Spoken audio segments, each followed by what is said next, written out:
Programme نور حیات کے ساتھ آپ کا میزبان ڈاکٹر آصف جان ایک دفعہ پھر آپ کی خدمت میں حاضر ہے اور سلام عرض کرتا ہے۔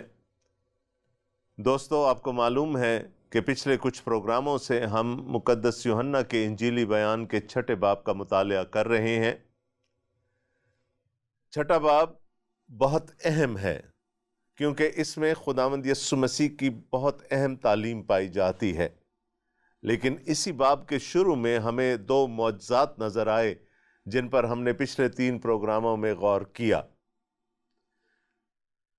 اس باب کی 71 آیات ہیں اور اس میں ہم کم از کم 2 موضوعات دیکھتے ہیں۔ ایک وہ موضوع ہے جس پر میں آپ کی توجہ اگلے پروگرام میں دلواؤں گا اور وہ زندگی کی روٹی سے متعلق ہے، لیکن آج کے پروگرام میں جس چیز پر میں آپ کی توجہ دلوانا چاہتا ہوں وہ ہے شاگردیت، یعنی ڈسائپلشپ۔ یہ باب شروع ہوا 2 معجزات سے اور اس کے بعد ہمیں خداوند یسوع مسیح کی نہایت ہی اہم تعلیم نظر آتی ہے، لیکن اس تعلیم کے 2 اثرات رونما ہوئے۔ خداوند یسوع مسیح کے شاگرد، وہ لوگ جو یسوع مسیح کے پیچھے چلتے تھے، 2 حصوں میں بٹ گئے۔ اگر ہم اس 6 باب کی 66ویں آیت کو دیکھیں تو وہاں لکھا ہے، اس پر اس کے شاگردوں میں سے بتیرے الٹے پھر گئے اور اس کے بعد اس کے ساتھ نہ رہے۔ پس یسوع نے ان 12 سے کہا، کیا تم بھی چلے جانا چاہتے ہو؟ شاگرد تقسیم ہو گئے۔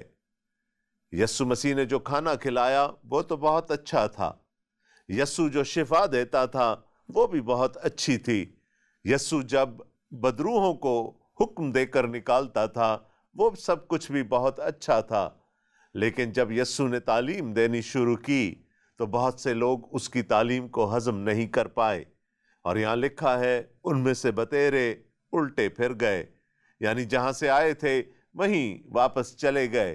اور خداوند یسوع مسیح نے اپنے شاگردوں سے استفسار کیا کہ کیا وہ بھی چلے جانا چاہتے ہیں؟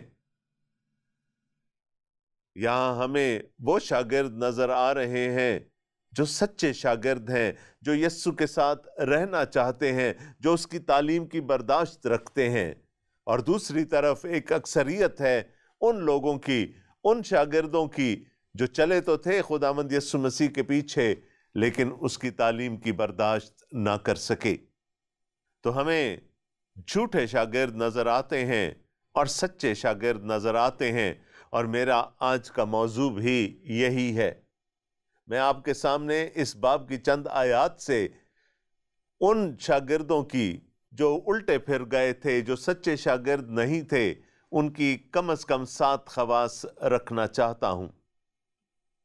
جیسا کہ میں نے آپ کو بتایا، یہ باب شروع ہوا ایک نہایت ہی اہم معجزے سے، وہ معجزہ جو 4 اناجیلی بیانات میں درج ہے، اور وہ معجزہ تھا تقریباً 20,000 لوگوں کو کھانا کھلانے کا۔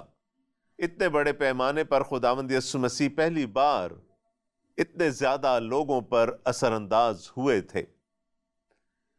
میں نے آپ کو یہ بھی بتایا تھا کہ یہ واقعہ اس وقت کا ہے جبکہ گلیل سے لوگ عید فصح منانے کے لیے یروشلم جا رہے تھے۔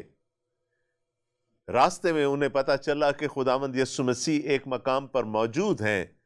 انہوں نے تھوڑی دیر کے لیے اپنا مقصد پس پشت ڈال دیا۔ جانا ان کو یروشلم تھا، منانی ان کو عید فصح تھی، لیکن کچھ دیر کے لیے، کم از کم 1 دن کے لیے وہ خداوند یسوع مسیح کے پاس آ گئے۔ اب یہاں پر ہمیں جھوٹے شاگردوں کی، وہ شاگرد جن کے اندر ایمان کی جڑ نہیں ہوتی، پہلی خصوصیت نظر آتی ہے، اور وہ یہ ہے کہ وہ ہجوم سے متاثر ہوتے ہیں۔ ان کی اپنی کوئی رائے نہیں ہوتی، جس طرف بھیڑ چل رہی ہو وہ اس کے پیچھے چلنا شروع ہو جاتے ہیں۔ آپ نے اردو کا وہ محاورہ تو سنا ہوگا، بھیڑ چال۔ یہ اس بھیڑ پر بھی صادق آتا ہے۔ راستے پر چلے جا رہے ہوں گے، کسی نے سنا کہ خداوند یسوع مسیح قریب میں ہی کہیں موجود ہیں، اس نے دوسرے سے کہا، دوسرے نے تیسرے سے کہا، تیسرے نے چوتھے سے کہا، اور کیا ہوا کہ آہستہ آہستہ وہ تمام بڑا قافلہ یا کئی قافلے جو کہ یروشلم کی طرف جا رہے تھے، انہوں نے اپنا رخ خداوند یسوع مسیح کی طرف موڑ لیا۔ ہجوم کے بارے میں، بھیڑ کے بارے میں ہم انگریزی زبان میں ایک اور اصطلاح استعمال کرتے ہیں، اور وہ ہے موب مینٹیلٹی۔ بھیڑ میں سے ایک اقلیت ہوتی ہے جو ایک نعرہ لگاتی ہے، اور دیکھتے ہی دیکھتے وہ پوری اکثریت اس نعرے کی لپیٹ میں آ جاتی ہے۔ اس کی ایک بہت خوبصورت مثال میں آپ کو دینا چاہوں گا۔ خداوند یسوع مسیح فاتحانہ طور پر ایک گدھی کے بچے پر بیٹھ کر یروشلم میں داخل ہو رہے ہیں۔ لوگ آنے والے مسیح کا انتظار کر رہے تھے۔ جب انہوں نے خداوند یسوع مسیح کو یروشلم میں داخل ہوتے ہوئے دیکھا تو انہوں نے اپنے کپڑے اس کی راہ میں بچھا دیے، کھجور کی ڈالیاں اس کی راہ میں بچھا دیں، اور ہوشانہ کے نعرے بلند کرنے شروع کر دیے، اور کہا مبارک ہے وہ جو خداوند کے نام سے آتا ہے۔ ابھی ایک ہفتہ بھی نہیں گزرا تھا کہ اسی بھیڑ نے، انہی لوگوں نے پیلاطس کے دربار میں یہ کہا کہ برابا کو چھوڑ دے اور یسوع کو مصلوب کر۔ ایک طرف وہ یسوع کو بڑے فاتحانہ انداز میں یروشلم میں لے کر آئے، اس کے حق میں نعرے بلند کیے، اس کی راہ میں اپنے کپڑے بچھائے، اور اب وہی ہجوم ہے جو اس کی موت کا مطالبہ کر رہا ہے۔ یہ ہوتی ہے موب مینٹیلٹی۔ ایک چھوٹی اقلیت پوری اکثریت پر غالب آ جاتی ہے اور فیصلے کو ایک طرف موڑ کر لے جاتی ہے۔ یہ مجمع جو اس دن یسوع کے سامنے اکٹھا ہوا، اس میں سے بہت سارے لوگ ایسے ہوں گے، بہت سارے کیا، اکثریت ایسے لوگوں کی ہوگی جو بھیڑ چال میں یسوع کے پیچھے چل پڑے، یسوع کے پاس آ گئے۔ ان کی اپنی کوئی سوچ نہیں تھی، ان کے اندر کوئی جڑ نہیں تھی ایمان کی، انہوں نے جو سنا وہی کر ڈالا۔ تو پہلی خصوصیت جھوٹے شاگردوں کی جو ہمیں یہاں نظر آتی ہے کہ وہ ہجوم سے متاثر ہوتے ہیں، وہ اکثریت سے متاثر ہوتے ہیں۔ اور دوستو، 2000 سال کے بعد بھی کچھ نہیں بدلا۔ آج بھی لوگ ہجوم کے پیچھے چلتے ہیں، ان کی اپنی کوئی رائے نہیں ہوتی، ان کی اپنی کوئی صلاح نہیں ہوتی، وہ جدھر بھیڑ چل رہی ہوتی ہے اس کے پیچھے چلنا شروع کر دیتے ہیں۔ آج آپ نے دیکھا ہوگا کہ بڑے بڑے پنڈال سجائے جاتے ہیں، بڑے بڑے اجتماع کیے جاتے ہیں، بڑی بڑے کروسیڈز کیے جاتے ہیں، لوگوں کو یہاں وہاں سے اکٹھا کیا جاتا ہے، اور اگر آپ ان سے پوچھیں کہ آپ کیوں آئے تو وہ آپ کو کہیں گے جی ہمارے علاقے سے بس آ رہی تھی، میں نے کہا چلو میں بھی ساتھ چلتا ہوں۔ وہ اپنے ایمان کی مضبوطی حاصل کرنے نہیں آئے، وہ ایک اچھا کلام سننے نہیں آئے، وہ نجات کی تمنا لے کر یسوع کے پاس نہیں آئے، وہ اس لیے آئے کہ ایک بھیڑ ہے جو چلی آ رہی ہے، انہوں نے سوچا میں بھی اس بھیڑ کا حصہ بن جاؤں۔ اور آپ کے خیال میں یہ بھیڑ کیوں اکٹھی ہوئی ہوگی؟ یسوع اس وقت کے آتے آتے شہرت پا چکے تھے۔ ان کی شہرت ایک معجزہ کرنے والے کی تھی، ان کی شہرت بدروحوں کو نکالنے والے کی تھی۔ لوگ ان کو نبی نہیں مانتے تھے، لوگ ان کو مسیح نہیں مانتے تھے، وہ اگر آتے تھے تو تماشا دیکھنے کے لیے، وہ یہ دیکھنے آتے تھے کہ آج مسیح کون سا معجزہ دکھائیں گے، وہ محظوظ ہونے کے لیے آتے تھے، وہ یسوع کی تعلیم سننے کے لیے نہیں آتے تھے۔ اور یسوع نے بھی کبھی انہیں مایوس نہیں کیا۔ جب بھی ایک بھیڑ اکٹھی ہوئی تو تعلیم دینے کے علاوہ یسوع نے بہت سارے بیماروں کو شفا بھی دی اور بدروحوں کو بھی ڈانٹ کر نکالا۔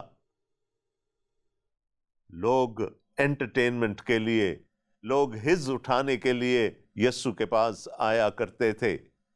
آپ کو یاد ہوگا دوسرے باب میں ہم نے اس بات پر بحث کی تھی کہ بہت سارے لوگ کہنے کو تو یسوع پر ایمان لے آئے تھے، لیکن یسوع کو ان کے ایمان پر یقین نہیں تھا۔ یہ وہی لوگ ہیں جو ایک بھیڑ کو یسوع کی جانب جاتے ہوئے دیکھ کر اس کے ساتھ چلنا شروع کر دیتے ہیں، اور پھر آگے اگر کوئی مافوق الفطرت، کوئی سپر نیچرل کام ہو رہا ہو تو پھر تو کیا ہی کہنے۔ یہ بھیڑ معجزہ دیکھنے آتی تھی اور یسوع نے اس بھیڑ کو کبھی مایوس نہیں کیا تھا۔ اور یہاں تو ایک اور بہت بڑا مافوق الفطرت کام ہو گیا۔ 20,000 لوگوں کی بھیڑ ہے، ایک ہجوم ہے، اور یسوع جو کی 5 روٹیوں اور 2 مچھلیوں سے ان سب کو کھلاتے ہیں۔ ایک روحانی خوراک، ایک آسمانی خوراک جو یسوع کے ہاتھوں سے نکلی چلی جا رہی ہے، خالق کے ہاتھوں سے نکلی چلی جا رہی ہے، اور ہر ایک نے پیٹ بھر کر کھایا اور بچے ہوئے ٹکڑوں سے 12 ٹوکرے اٹھائے گئے۔ اور آج بھی ایسا ہی ہے۔ بہت سارے مسیحی رہنما، بہت سارے نام نہاد مسیحی رہنما آج بھی اس وقت تک کچھ نہیں کرتے جب تک ان کے لیے ہجوم اکٹھا نہ کیا جائے، جب تک بسیں نہ چلائی جائیں، جب تک لوگوں کو جوک در جوک ان کے سامنے لا کر نہ بٹھایا جائے، وہ اپنے میں نہیں آتے۔ وہ جو پروفیشنل شفا دینے والے ہیں ان سے کہیے چلیے آج سول ہسپتال کی یا کسی اور ہسپتال کی ایمرجنسی میں چلتے ہیں، وہاں بہت سارے بیمار ہوں گے، چلیے ان کے لیے چل کر شفا کا بندوبست کرتے ہیں۔ وہ آپ کے ساتھ کبھی نہیں جائیں گے، ان کو ہجوم چاہیے ہوتا ہے۔ اور دعویٰ کیا کیا جاتا ہے؟ آج معجزات کی رات ہے، آج معجزے ہوں گے، لوگ شفا پائیں گے، لنگڑے چلیں گے، اندھے دیکھیں گے۔ اور جب آپ نے ہجوم کے ساتھ مافوق الفطرت کا تڑکا لگا دیا تو پھر تو لوگوں کو اکٹھا کرنا کوئی مشکل کام نہیں ہے۔ لیکن یاد رکھیے یہ نشانی ہے جھوٹے شاگردوں کی۔ وہ ہجوم سے متاثر ہوتے ہیں، وہ مافوق الفطرت سے متاثر ہوتے ہیں، ان کے اندر اپنی کوئی جڑ نہیں ہوتی۔ یسوع نے جب یہ معجزہ دکھایا تو لوگ یسوع کو بادشاہ بنانا چاہتے تھے۔ میں نے آپ کو بتایا تھا کہ اس زمانے میں 1 صدی عیسوی کے یہودی ربیوں کی یہ تعلیم تھی کہ جب بھی مسیح آئے گا وہ آسمان سے من کے تحفے کو دوبارہ جاری کر دے گا۔ یسوع کے بارے میں لوگوں کو یہ شک تو تھا کہ ہو سکتا ہے یہ مسیح ہو، لیکن جب انہوں نے یسوع کو کھانا کھلاتے ہوئے دیکھا، کھانا بانٹتے ہوئے دیکھا، تو ان کو یقین ہو گیا کہ ہو نہ ہو یہی مسیح ہے، اور اگر یہ مسیح ہے تو پھر ہمیں اس کو بادشاہ بنا دینا چاہیے۔ کم از کم ہم روٹی کمانے کے، محنت کرنے کے غم سے تو آزاد ہو جائیں گے۔ یہ تو وہ ہے جو روٹی بھی کھلائے گا، یہ تو وہ ہے جو رومیوں کو بھی مقدس سرزمین سے نکال باہر کرے گا۔ یہ ہمارا بادشاہ ہونا چاہیے۔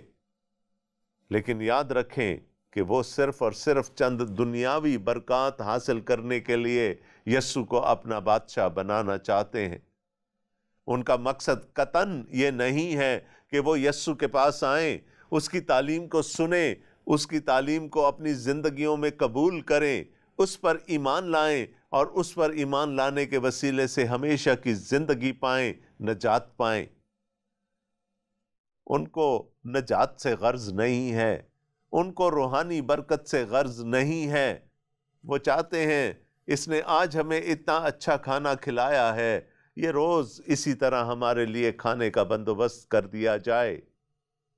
جھوٹے شاگرد دنیاوی برکات کے پیچھے جاتے ہیں، ان کو اپنی روحوں کی فکر نہیں ہوتی، وہ اپنے روحوں کا چارہ نہیں کرنا چاہتے، ان کو بس یہ ہوتا ہے کہ ان کی جسمانی ضروریات کسی طرح سے پوری ہو جائیں۔ دوستو، ابھی تک ہم نے جھوٹے شاگردوں کے 3 خواص دیکھیں۔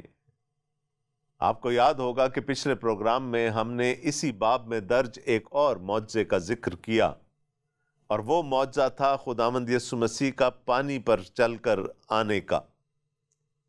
پانی پر نہیں، صرف پانی پر نہیں، طوفانی لہروں پر چل کر آنے کا اور شاگردوں تک پہنچنے کا۔ آپ کو یاد ہوگا کہ یسوع تو یہ سن کر کہ وہ لوگ ان کو بادشاہ بنانا چاہتے ہیں پہاڑوں میں چھپ گئے۔ شام ہوتے ہوتے ان کے شاگردوں نے پہلے تو انتظار کیا، پھر وہ کشتی میں بیٹھ کر کفرنہوم کو جانے لگے۔ راستے میں طوفان نے آ گھیرا اور اسی طوفانی لہروں پر خداوند یسوع مسیح چلتے ہوئے ان کی جانب آئے۔ یہاں پر ایک نکتہ غور طلب ہے۔ یوحنا رسول اپنی انجیل میں معجزات کا بیان کرتے ہوئے بہت ہی زیادہ بخل سے، بہت ہی زیادہ کنجوسی سے کام لیتے ہیں۔ اس پورے انجیلی بیان میں صرف اور صرف 7 معجزات درج ہیں، اور ان میں سے بھی 2 چھٹے باب میں درج کیے گئے۔ ایسی کیا ضرورت پیش آ گئی تھی کہ ایک معجزے کے بعد، ایک بہت بڑے معجزے کے بعد ایک اور دوسرے معجزے کو رقم کر دیا جائے؟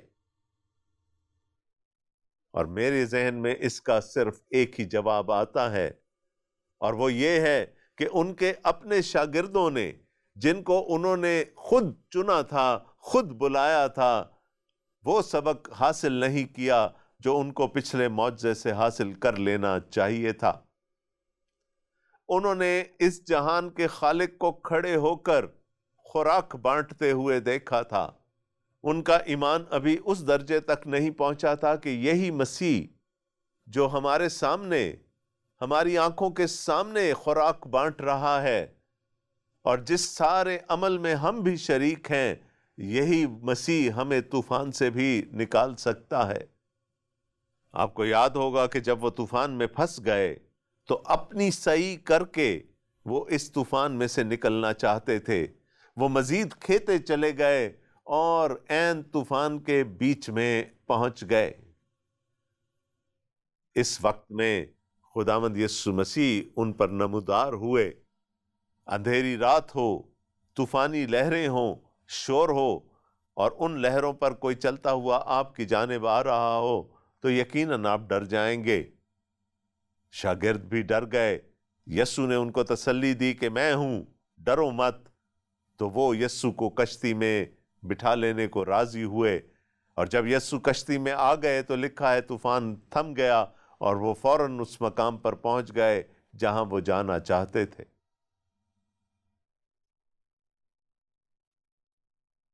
یہ سچے شاگرد ہیں، یہ آخر تک یسوع کے ساتھ رہیں گے، بلکہ یسوع کے جانے کے بعد یہی وہ لوگ ہیں جنہوں نے یسوع کے پیغام کو آگے لے کر جانا ہے، لیکن ابھی ان کے اندر بھی ایمان کی وہ جڑ موجود نہیں ہے کہ وہ طوفان کی آنکھوں میں آنکھیں ڈال کر یہ کہہ سکیں کہ مسیح ابھی آتے ہوں گے، اور پھر آئے طوفان تیرا کیا ٹھکانہ۔ ڈر گئے، خوف زدہ ہو گئے۔ ایک دفعہ طوفان سے ڈرے ہوں گے، دوسری دفعہ مسیح کو پانی پر چلتے ہوئے دیکھ کر ڈرے ہوں گے۔ اور میں نے آپ سے کہا تھا کہ پانی پر چلنا الہی صفت ہے۔ اس کے بعد کیا ہوا؟ آئیے مقدس یوحنا کے انجیلی بیان سے دیکھتے ہیں۔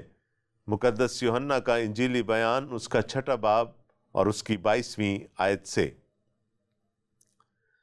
دوسرے دن اس بھیڑ نے جو جھیل کے پار کھڑی تھی یہ دیکھا کہ یہاں ایک کے سوا اور کوئی چھوٹی کشتی نہ تھی، اور یسوع اپنے شاگردوں کے ساتھ کشتی پر سوار نہ ہوا تھا، بلکہ صرف اس کے شاگرد چلے گئے تھے۔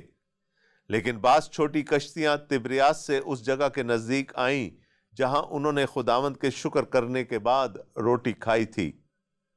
بس جب بھیڑ نے دیکھا کہ یہاں نہ یسوع ہے نہ اس کے شاگرد، تو وہ خود چھوٹی کشتیوں میں بیٹھ کر یسوع کی تلاش میں کفرنہوم کو آئے، اور جھیل کے پار اس سے مل کر کہا، اے ربی، تو یہاں کب آیا؟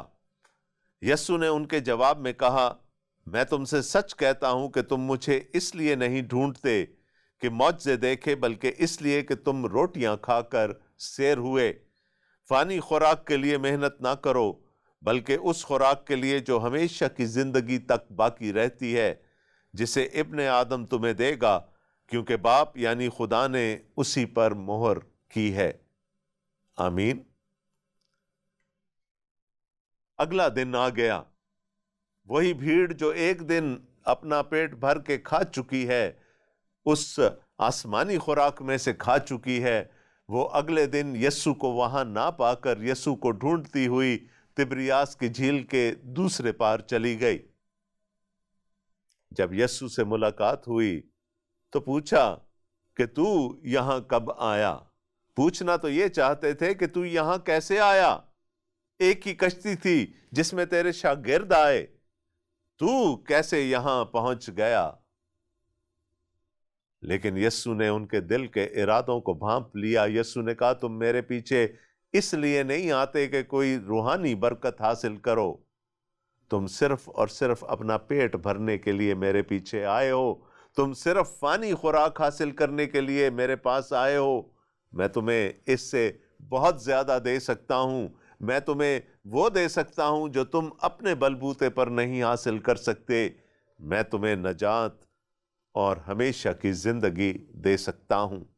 یہ جھوٹے شاگردوں کی ایک اور نشانی ہے کہ وہ اپنا ذاتی مفاد ڈھونڈتے ہیں، اپنے لیے بھرپوری ڈھونڈتے ہیں۔ آگے لکھا ہے، پس انہوں نے اس سے کہا کہ ہم کیا کریں تاکہ خدا کے کام انجام دیں؟ یسوع نے جواب میں ان سے کہا، خدا کا کام یہ ہے کہ جسے اس نے بھیجا ہے اس پر ایمان لاؤ۔ پس انہوں نے اس سے کہا، پھر تو کون سا نشان دکھاتا ہے تاکہ ہم دیکھ کر تیرا یقین کریں؟ تو کون سا کام کرتا ہے؟ ہمارے باپ دادا نے بیابان میں من کھایا، چنانچہ لکھا ہے کہ اس نے انہیں کھانے کے لیے آسمان سے روٹی دی۔ یسوع نے ان سے کہا، میں تم سے سچ کہتا ہوں کہ موسیٰ نے تو وہ روٹی آسمان سے تمہیں نہ دی، لیکن میرا باپ تمہیں آسمان سے حقیقی روٹی دیتا ہے، کیونکہ خدا کی روٹی وہ ہے جو آسمان سے اتر کر دنیا کو زندگی بخشتی ہے۔ انہوں نے اس سے کہا، اے خداوند، یہ روٹی ہم کو ہمیشہ دیا کر۔ جھوٹے شاگرد خدا پر حکم چلاتے ہیں، وہ بجائے یسوع کے قدموں میں گر کر، اس کو سجدہ کر کے، اس کو مسیح مان کر، اس کو خدا مان کر اس پر ایمان لاتے، وہ کیا کہہ رہے ہیں؟ یہ روٹی ہم کو ہمیشہ دیا کر۔ وہ اپنے پیٹ سے آگے نہیں دیکھ سکتے۔ چوتھے باب میں سامری عورت نے بھی اسی ہی قسم کی خواہش یسوع سے کی تھی کہ پھر یہ پانی مجھ کو دے دے، یہ زندگی کا پانی مجھ کو دے دے، تاکہ مجھے روز روز کنویں پر پانی بھرنے کے لیے نہ آنا پڑے۔ جھوٹے شاگرد اپنی سہولت ڈھونڈتے ہیں، جھوٹے شاگرد خدا پر حکم چلاتے ہیں، تو ہمارے لیے ایسا کر۔ اور یہ ایک بہت چھوٹا سا ٹیسٹ ہے۔ میں لوگوں کی دعا کو سن کر اندازہ لگا لیتا ہوں کہ کیا وہ سچے شاگرد ہیں یا جھوٹے شاگرد ہیں۔ اگر وہ اپنی دعا میں خدا پر، روح القدس پر، مسیح پر حکم چلانا شروع کر دیتے ہیں کہ ہمارے لیے یہ بھی کر، یہ بھی کر، تو نے تو یہ وعدہ کیا تھا، ہم یہ کلیم کرتے ہیں کہ یہ ہمارے لیے کیا جائے، مجھے ان کے کھوکھلے پن کا اندازہ ہو جاتا ہے۔ اور ایسے لوگ اکثر چیختے چنگھاڑتے بہت ہیں۔ میں کون ہوتا ہوں خدا پر حکم چلانے والا؟ مجھے تو اس کی مرضی معلوم کرنی ہے، مجھے تو مسیح سے یہ پوچھنا ہے، اے خداوند بتا آج کے دن کے لیے، میری زندگی کے لیے تیری مرضی کیا ہے؟ اور یہاں الٹی گنگا بہہ رہی ہے، لوگ خدا پر، مسیح پر، روح القدس پر حکم چلاتے ہیں، لیکن یہ ان کے ایمان کے کھوکھلے پن کی نشانی ہے۔ یوحنا رسول آگے لکھتے ہیں، یسوع نے ان سے کہا، زندگی کی روٹی میں ہوں، جو میرے پاس آئے وہ ہرگز بھوکا نہ ہوگا، اور جو مجھ پر ایمان لائے وہ کبھی پیاسا نہ ہوگا۔ اتنی بڑی سٹیٹمنٹ دے دی خداوند یسوع مسیح نے، اپنے بارے میں اتنا بڑا اظہار کر دیا، اتنی بڑی ریولیشن ان کو دے دی کہ میں کون ہوں، لیکن ان کے لیے مسیح کافی نہیں ہے۔ آج بھی ایسے لوگ موجود ہیں، اور مجھے افسوس کے ساتھ کہنا پڑتا ہے کہ بہت ساری کلیسیاؤں میں پلپٹ سے یہ تعلیم دی جاتی ہے کہ مسیح تو ٹھیک ہے، وہ ہمیں نجات دے سکتا ہے، لیکن ہمیں کمانی بھی تو ہے نجات. ہمیں اپنا پیسہ چرچ میں لے کر آنا ہے تاکہ ہم نجات حاصل کر سکیں. ہمیں اچھے کام کرنے ہیں تاکہ ہم نجات حاصل کر سکیں. اور پھر دوسرے وسیلے ڈھونڈے جاتے ہیں تاکہ مسیح کو پریشرائز کیا جا سکے کہ وہ ہمیں بخش دے، ہمیں نجات دے. جھوٹے شاگردوں کے لیے صرف مسیح کافی نہیں ہے. تو دوستو، آج کے پروگرام میں ہم نے جھوٹے شاگردوں کی چند خصوصیات دیکھی. ہم نے دیکھا کہ وہ ہجوم سے متاثر ہوتے ہیں، وہ کھوکھلے ہوتے ہیں، اندر سے ان کے اندر جڑ نہیں ہوتی. وہ مافوق الفطرت کے پیچھے بھاگتے ہیں. وہ جب ان کو خدا مل جائے تو اس کی پرستش نہیں کرنا چاہتے، عبادت نہیں کرنا چاہتے. وہ اپنا ذاتی مفاد ڈھونڈتے ہیں. وہ چاہتے ہیں کہ ان کا پیٹ بھرا رہے، باقی ساری چیزیں اپنی جگہ پر ہوتی رہیں گی. ایسے لوگ خدا پر حکم چلانے سے بھی نہیں چوکتے، اور ان کے لیے صرف مسیح کافی نہیں ہے. یہ ایک چیک لسٹ تھی جو میں نے آپ کے سامنے رکھ دی. آپ اپنی اپنی زندگیوں کا جائزہ لے سکتے ہیں کہ آپ شاگردیت کے کس مقام پر کھڑے ہیں. کیا آپ خداوند یسوع مسیح کے پیچھے چلنے والے سچے شاگرد ہیں، یا ابھی بھی آپ کی زندگیوں میں کھوکھلا پن پایا جاتا ہے؟ سوچئے گا ضرور. ہمارے آج کے پروگرام کا وقت ختم ہو گیا. ہم سے رابطہ کیجئے. ہمارے رابطے کی تمام تر تفصیلات آپ کی اسکرین پر نمودار ہو رہی ہوں گی. اور آخر میں اس دعا کے ساتھ کہ خدا مجھے اور آپ کو، ہم سب کو سچے شاگرد، مسیح کے سچے شاگرد بننے کی توفیق عطا فرمائیں. آمین. آپ کا میزبان ڈاکٹر آصف جان اگلے پروگرام تک کے لیے آپ سے اجازت چاہتا ہے. خدا حافظ.